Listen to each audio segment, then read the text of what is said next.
नमस्कार दोस्तों, स्वागत है आपका यूट्यूब चैनल एबी टेक में।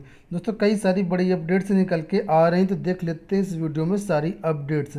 सबसे पहले यहाँ पर जो अपडेट है वो ऑनलाइन पढ़ाई को लेकर की अपडेट है। सचिव उत्तर प्रदेश बेसिक शिक्षा परिषद की तरफ से कक्षा 1 से 8 तक के जो विद्यालय हैं वहाँ पर भी ऑनलाइन पढ़ाई करवाने का जो दिशा निर्देश है वो जारी कर दिया गया है। यहाँ पर आप लोग देख सकते हैं, नीचे दिया गया कि कक्षा 1 से 8 तक के मान्यता प्राप्त अशासकीय विद्यालय अन्य बोर्ड के समस्त विद्यालयों में ऑनलाइन पठन पाठन की अनुमति प्रदान की जाती है। बेसिक शिक्षा विभाग के अधीन कक्षा 1 से 8 तक के संचालित पाठ्यक्रम में पठन पाठन की गतिविधियाँ ई पाठशाला के माध्यम से संचालित रहेंगी एवं विद्यालय जो है कोविड-19 के कारण 30/6/2021 तक बंद रहेंगे। तो 9 से जो हाई क्लासेस हैं उन सब के लिए तो पहले ही आदेश जारी कर दिए गए थे। 20 मई से यहाँ पर ऑनलाइन पढ़ाई शुरू होनी थी। वहीं पर अब कक्षा 1 से 8 तक के लिए भी ऑनलाइन पढ़ाई कराने के जो आदेश हैं वो जारी कर दिए गए हैं। अगली अपडेट है आर्मी पब्लिक स्कूल में टीजीटी पदों पर भर्तियों को लेकर के। आर्मी पब्लिक स्कूल में नौकरी की इच्छा रखने वाले उम्मीदवारों के लिए काम की खबर निकल के आ चुकी है। यहाँ पर बोलाराम सिकंदराबाद में जो है विभिन्न टीचिंग और नॉन टीचिंग पदों पर विज्ञापन जारी कर दिया गया है। एपीएस बोलाराम द्वारा जारी भर्ती विज्ञापन के अनुसार विभिन्न विषयों के ट्रेंड ग्रेजुएट टीचर या टीजीटी के और पीजीटी के, प्राइमरी के और कई अन्य पद हैं। यहाँ पर आवेदन पत्र आमंत्रित किए गए हैं। तो ऑफिशियल वेबसाइट ये दी गई है apsbolaram.edu.in। यहाँ पर जा कर के आप लोग इसकी सारी डिटेल्स ले सकते हैं और ऑनलाइन आवेदन भी कर सकते हैं। तो जो लोग इच्छुक अभ्यर्थी हैं वो लोग 5 जून 2021 तक इसमें आवेदन कर सकते हैं। बढ़ते अगली अपडेट्स की तरफ। यहाँ पर अपडेट है जो उत्तर प्रदेश में आर्मी रैली भर्ती को लेकर की अपडेट है कि जो छात्र इंटरेस्टेड है इसके लिए ऑनलाइन आवेदन कर सकते हैं। उत्तर प्रदेश में 7 जून से लेकर के 30 जून के बीच ये रैली भर्ती जो करवाई जाएगी और इसके लिए ऑनलाइन आवेदन करने की जो लास्ट डेट है वो 22 मई निर्धारित की गई है। इसमें जो है सोल्जर जनरल ड्यूटी के पद हैं, सोल्जर टेक्निकल के पद हैं, सोल्जर क्लर्क के पद हैं। ठीक है, 3 प्रकार के यहाँ पर पद हैं। तो इसमें जो एलिजिबिलिटी क्राइटेरिया वगैरह सारी डिटेल्स आपको इस वेबसाइट पर मिल जाएंगी, joinindianarmy.nic.in। इस वेबसाइट पर जाकर के आप लोग ऑनलाइन आवेदन भी कर सकते हैं, साथ में सारी डिटेल्स प्राप्त कर सकते हैं।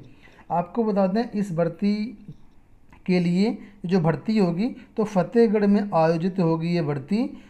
कौन कौन से ज़िले के अभ्यर्थी इसमें भाग ले सकते हैं तो लिखा है, देखिए, बदायूं, लखीमपुर खीरी, पीलीभीत, फर्रुखाबाद, बहराइच, बलरामपुर, बरेली, हरदोई, संभल, शाहजहाँपुर, श्रावस्ती, सीतापुर। इन जिलों के जो अभ्यर्थी हैं वो इस रैली में आवेदन भाग ले सकते हैं। पहले आपको रजिस्ट्रेशन करना होगा, आवेदन करना होगा। तो ऑनलाइन आवेदन इस वेबसाइट पर अवेलेबल है। लास्ट डेट है 22 मई। बढ़ते हैं अगली अपडेट्स की तरफ। यहाँ पर जो अपडेट है एसएससी जीडी कांस्टेबल भर्ती को लेकर के अपडेट है। आप लोग जानते हैं कि एसएससी जीडी कांस्टेबल जो भर्ती है इसका विज्ञापन मार्च में जारी होना था। इसके बाद फिर कहा गया कि मई के पहले हफ्ते में विज्ञापन आएगा, लेकिन लग गया कोरोना, तो सारा चीज़ें ठप हो गई है ना। तो अब यहाँ पर एक बार फिर से अपडेट आई है कि कब इस भर्ती का विज्ञापन आ सकता है। तो अमर उजाला की तरफ से यहाँ पर अपडेट दी गई। यहाँ पर देखिए दिया गया है कि एसएससी जीडी भर्ती का इंतजार कर रहे अभ्यर्थियों को बता दें कि जो अनुमान है अभी उसके अनुसार कोरोना की हालत में सुधार होते ही जून या जुलाई के महीने में इस भर्ती का विज्ञापन आ जाएगा और इसकी भर्ती की प्रक्रिया जो है वो शुरू हो जाएगी। मतलब कोरोना की स्थिति नॉर्मल होने के बाद ही विज्ञापन आपका आएगा। बढ़ते हैं अगली अपडेट्स की तरफ। यहाँ पर जो अपडेट है दिल्ली विश्वविद्यालय में यूजी और पीजी की परीक्षाओं को लेकर के। यहाँ पर यूजी और पीजी अंतिम वर्ष की परीक्षाएं स्थगित कर दी गई हैं। दिल्ली विश्वविद्यालय ने स्नातक और स्नातकोत्तर अंतिम वर्ष अंतिम सेमेस्टर की परीक्षाओं को स्थगित कर दिया है और इसके लिए जो ट्विटर पर उन्होंने ऑफिशियल जो चैनल है वहाँ पर जो आदेश है वो भी जारी कर दिया है। तो ये आपको ये बता दें, यहाँ पर जो पहले परीक्षाएं होनी थी वो 15 मई से होनी थी, फिर उनको पोस्टपोन करके 1 जून किया गया। अब यहाँ पर कहा गया है कि 1 जून से परीक्षाएं नहीं होंगी, ये जो परीक्षाएं 7 जून से करवाई जाएंगी और इसका जो डिटेल्ड कार्यक्रम है वो बताया गया है कि जल्द ही जो डिटेल्ड परीक्षा की सीट है, डेट सीट है, वो जारी कर दी जाएगी। तो जो भी अभ्यर्थी हैं इस दिल्ली यूनिवर्सिटी में यूजी अंतिम वर्ष या पीजी अंतिम वर्ष या अंतिम सेमेस्टर के, उनके लिए विशेष अपडेट यहाँ पर है। आप लोग दिल्ली यूनिवर्सिटी के ऑफिशियल ट्विटर हैंडल पर जा करके यहाँ पर आदेश की कॉपी भी प्राप्त कर सकते हैं। फिलहाल एग्जाम जो है वो 7 जून से होंगे। डिटेल्ड कार्यक्रम जो है वो जल्द अवेलेबल करवा दिया जाएगा। बढ़ते हैं अगली अपडेट्स की तरफ। यहाँ पर जो एक बड़ी अपडेट निकल के आ रही है वो है ब्लैक फंगस बीमारी को लेकर के। ब्लैक फंगस बीमारी जो बहुत तेज़ी से फैलती जा रही है, कई सारे राज्यों ने इसको महामारी घोषित कर दिया है। आपको बता दें हरियाणा, राजस्थान और तेलंगाना, ये 3 राज्य ऐसे हैं जो ब्लैक फंगस बीमारी को महामारी घोषित कर चुके हैं। और केंद्र सरकार ने आज आदेश दिया है कि जितने भी राज्य हैं सारे राज्य इस बीमारी को महामारी घोषित करें। यहाँ पर नीचे देख सकते हैं लिखा है कि केंद्र सरकार ने सभी राज्यों को निर्देश दिया है कि ब्लैक फंगस यानी म्यूकरमाइकोसिस को महामारी घोषित किया जाए। केंद्रीय स्वास्थ्य मंत्रालय ने राज्यों और केंद्र शासित प्रदेशों से कहा है कि ब्लैक फंगस को महामारी रोग अधिनियम 1897 के तहत महामारी घोषित किया जाए।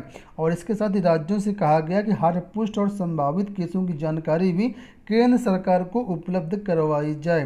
तो सभी राज्य जो हैं इसको महामारी घोषित करें, क्योंकि इसका जो रूप है काफ़ी विकराल होता नज़र आ रहा है।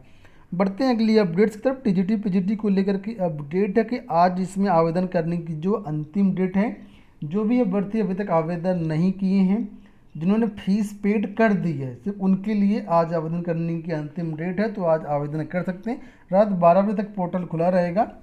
तो जो लोग रजिस्ट्रेशन कर चुके हैं, फीस पेमेंट कर चुके हैं, वो अपना ऑनलाइन आवेदन आज रात 12 बजे तक सबमिट कर सकते हैं।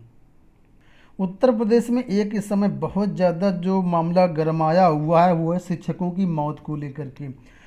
पंचायत चुनाव के कारण लगभग 1650 शिक्षकों की डेथ हो चुकी है, यानी मौत हो चुकी है। आंकड़ा 1700 के आसपास भी पहुंच सकता है। लेकिन इसमें जो सरकार है, सरकार को 1671 में से सिर्फ 3 शिक्षक ऐसे मिले हैं जिनको सरकार ने कहा हाँ ये कोरोना से मरे हैं, और इन्हीं को सिर्फ 3 लोगों को ही मुआवजा मिलेगा और उनके आश्रितों को सरकारी नौकरी मिलेगी। बाकी 1671 में से बाकी सब उनकी जान की कोई परवाह नहीं सरकार को, ना चुनाव आयोग को। इस पर मामला जो काफ़ी गरमाया हुआ, विपक्ष ने इसका मुद्दा उठाया, तब योगी सरकार थोड़ा एक्शन में आएगा, तब वो योगी सरकार के कान में जो रेंगी है। और यहाँ पर देख सकते हैं लिखा है कि पंचायत चुनाव ड्यूटी के दौरान जिन टीचर्स की कोरोना से मौत हुई उनके परिवारों को मिले मुआवजा और सरकारी नौकरी, सीएम योगी का आदेश। अब यहाँ पर कहा है कि पंचायत चुनाव ड्यूटी के दौरान, असल में दोस्तों मामला यहाँ पर ये है कि चुनाव आयोग सिर्फ उन्हीं को जो है वो क्लेम देता है या अनुग्रह राशि देता है जो घर से जाने तक, घर से आने तक उस बीच में डेथ होती है, सिर्फ उनको। बाकी अगर कोई ऐसा व्यक्ति जो पंचायत चुनाव के में करवाने में संक्रमित हो गया हो, 4-6 दिन बाद या 2 दिन बाद उसकी डेथ हो जाती है, तो चुनाव आयोग उसको कोरोना कारण डेथ या नहीं मानता है। तो ऐसे में मामला बहुत गर्म आया हुआ है। इस समय सोशल मीडिया पर, टीवी चैनल पर डिबेट भी आज हो रही थी। तो अब योगी सरकार ने कहा कि इसकी जो जांच है वो करवाई जाए, और चुनाव आयोग से भी कहा है कि जो चुनाव आयोग की गाइडलाइन है, जो चुनाव आयोग कहता है, तो योगी सरकार ने कहा कि जो गाइडलाइन है उसमें भी संशोधन किया जाए, और जो लोग इसकी चपेट में आए, जो लोग डेथ हो चुकी जिनकी, उनके परिवार वालों को आश्रितों को यहाँ नौकरी दी जाए, और जो अनुग्रह राशि है वो भी दी जाए। अंत में बात कर लें एक महत्वपूर्ण अपडेट को लेकर के, बिल्कुल लेटेस्ट अपडेट है। आज ही यहाँ पर देख सकते हैं आराधना शुक्ला अपर मुख्य सचिव की तरफ से यह आदेश जारी किया गया है, और यहाँ पर यह कहा गया कोरोना महामारी के कारण कोई भी स्कूल जो कॉलेज है इस साल छात्र छात्राओं की शुल्क में बढ़ोतरी ना करें, यानी फीस ना बढ़ाई जाए। जो पिछले सत्र में फीस ली गई वही जो फीस है इस साल भी ली जाए। और यहाँ पर यह भी कहा गया कि अब कोरोना कारण जो है परीक्षाएं ऑफलाइन परीक्षाएं नहीं हो रही हैं, इसलिए छात्रों से परीक्षा शुल्क भी ना लिया जाए। साथ में जो विद्यालय बंद रहने की अवधि में जो क्रीड़ा शुल्क होता है, यानी खेलकूद जो शुल्क होता है, और जो कंप्यूटर शुल्क होता है, प्रयोगशाला शुल्क होता है, वार्षिक फंक्शन शुल्क होता है, ये भी छात्रों से ना लिया जाए। और कई सारी चीज़ यानी अभ्यर्थियों को और जो छात्र अभिभावक हैं उनको सहूलियत यहाँ पर दी गई है। तो ये हो गई आज के दोस्तों सारी ये अपडेट। आशा करते हैं वीडियो पसंद आया होगा। इसी तरह के अपडेट पाने के लिए चैनल को सब्सक्राइब कर लीजिएगा, वीडियो को लाइक और शेयर भी कर दीजिएगा। धन्यवाद।